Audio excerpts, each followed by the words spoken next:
The ayes are 64, the noes are 56. Part 1 will stand part. The question is that Part 2 stand part. Honourable Clayton Cosgrove. Mr Chairman, as we embark on the debate on Part 2, many of the points that were made, because this is a unique piece of legislation in Part 1 in terms of the loss of democratic process, apply equally to this part. And a question that I'd like to ask the Minister, I note in Part 2, 70A1, the Minister is responsible ministers must begin a review of ECAN on March 1, 2014. The review must cover, get the governance structure of ECAN and the membership of ECAN and ECAN's powers and functions under Part 3. Well, I'd just like to ask the Minister, because I don't think we've had an answer to this question throughout this entire debate, as to there were some notions put up that this legislation, the government somehow had some sort of support or mandate for this legislation. And I think Nikki Wagner was sort of, as she was polling her electorate about how unpopular she's become in terms of the Phillipstown school issues and this particular legislation, tried to make a claim that there was overwhelming support in Canterbury for not only Part 1 but for Part 2. We know in evidence to the Select Committee that there were 5 submissions in favour and 90 submissions opposed. She forgot about that little detail in her various dissertations. But I'd like to ask the Minister if he feels that there is widespread support in the community, apart from National Party and gumboots fed farmers, apart from Ngāi Tahu and apart from local government New Zealand, who, apart from Ngāi Tahu, those other 2 organisations aren't sort of, grassroots, widespread representation in Canterbury. Where is the support and the mandate for this legislation? There is none. And not one speaker in the National Party, not Ms Wagner, not Curley or any of the others, have managed to get up. Yeah, that is entirely. The member will withdraw that comment. How do you know it was directed? The member will withdraw the comment. I withdraw. Not Aaron Gilmore. Sorry, just for clarification for those who are listening here tonight. We sucked him out of the pack like the old ace, ace in the pack of cards. He woke up. Not Aaron Gilmore, who promised that there would be ECAN elections on time. Oh no, they're all awake now.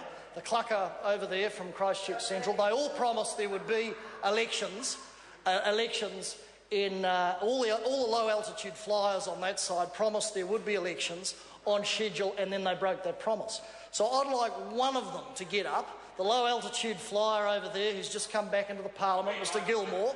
I'd like him to get up and make one attempt to explain to the people why he feels, or Ms Wagner or others, that they have a mandate to put through this legislation. Would the member like to answer the question now? Oh no, silence. Silence. Quick to take a point of order about such things as sort of haircuts, but apart from that, no. When it comes to actually, if you've got something to say, would the member like to answer my question? Could the member get up now, and I'm happy to yield to him, and answer where he believes he has a mandate and his government has a mandate to put this legislation through? Does he have a mandate or not? Is there an explanation?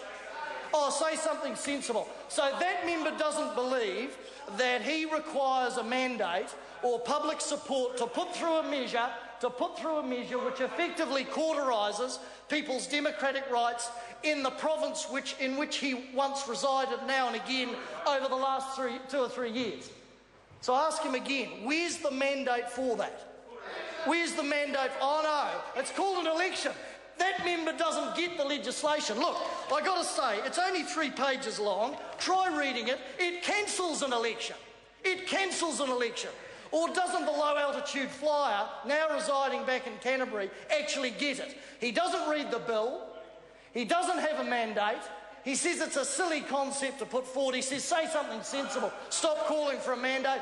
And now for some reason he believes there is an election when he cancel it. Well, I've got to say, the man who once claimed that he tutored me in the MBA program at Canterbury University when he wasn't even there, I mean, his CV is growing by the day. This boy is really good. Maybe you should do a pol sci class and work out what an election is. What a fool. Well, I say to that member and all those members opposite, as in Part 2, as the Minister's going through and actually reviewing ECAN, I wonder if they'll take public submissions for that review.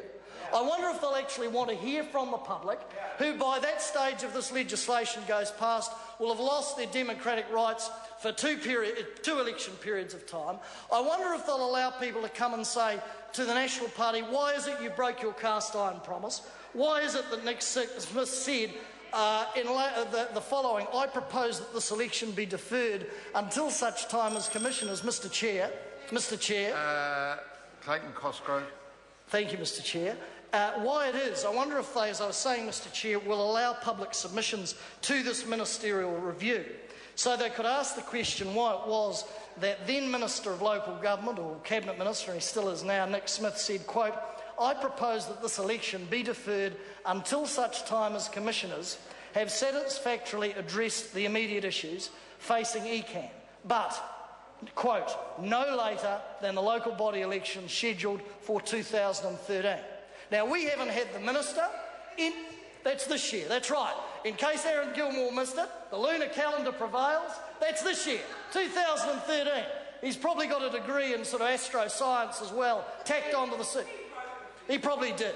He probably did indeed.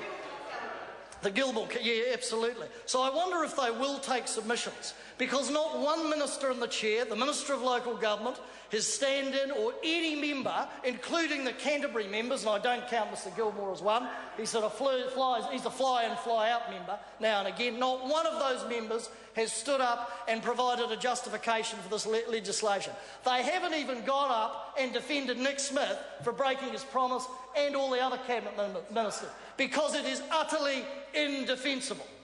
So I'd like to know from the minister, in this great review that ministers will undertake on March 1, 2014, covering governance, membership, powers and functions, will they be taking public submissions? Hang on, the empty tin's rattling. Will they be taking public submissions? Oh, silence. Don't know. Don't know. Mr Gilmore's hiding under the desk. I'm sure he's got the answer. Will they be taking public submissions? I invite a minister to get up and actually ask that question, because I think after being done over as the people of Canterbury have, lied to, as the people of Canterbury have, that they deserve to know whether they will actually have a say and a part in that review. You know, it will have been so long that they may forget what the vote is, given it's been taken away from them. And it will be interesting in Christchurch's local body elections to see if the venom is released from people who disagree with this, because there is widespread opposition to this. Not one member, apart, I'll give Nikki Wagner some credit, she did get up and say, as I say, fed farmers, Local Government New Zealand, Naito said it was a great thing. There was 2 other submissions, she couldn't remember those that were in support of it, but she forgot, irrigators, but she forgot that 90 other of the 95 submissions were against it.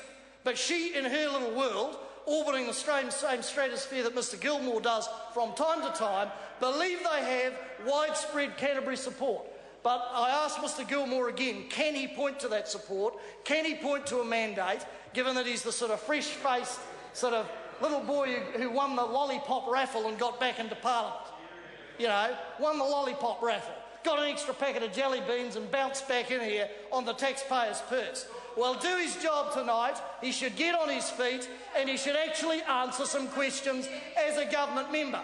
Not just sitting there and sort of vegetating and doing nothing. Talk to the bill. Well, the bill is actually about you, Mr Gilmore, and your ilk taking away the rights of the people of Canterbury. That's actually what it's about. I say again, it is only 3 pages. The print's probably big enough. There ain't too many big words in it, apart from, you know, taking away elections. He might want to read it. So I say, earn your 150k, Mr Gilmore, stand up tonight as the newly minted member from somewhere and actually answer some questions, and answer the question as to where the mandate is, where the public support is for this bill, and why you and every member of your government, sir, through you, broke their promise. Hang on. The genius is silent on that. Doesn't have an answer, or I suspect more accurately, he knows the truth, it's in writing, it's on the record of the House, and there is absolutely no defence, no justification for his actions or anybody else. It'd be interesting to see at the next general election, when he pokes his head out of whatever borough geographically he puts himself in, when he pokes his head out of a particular borough and puts his head up for election, to see when he's asked on the stump why he did this. Because the next general election, of course, will be right in the middle of the next period when Canterburyans are experiencing a lack of democracy at the regional government level. And it'll be interesting. And I wonder if Nikki Wagner in a recent poll of Christchurch Central asked about the ECAN results. If she did, or the ECAN issue, if she did, why doesn't she release the poll? Eugenie Sage. Good on you, Curly. Thank you, Mr. Chair.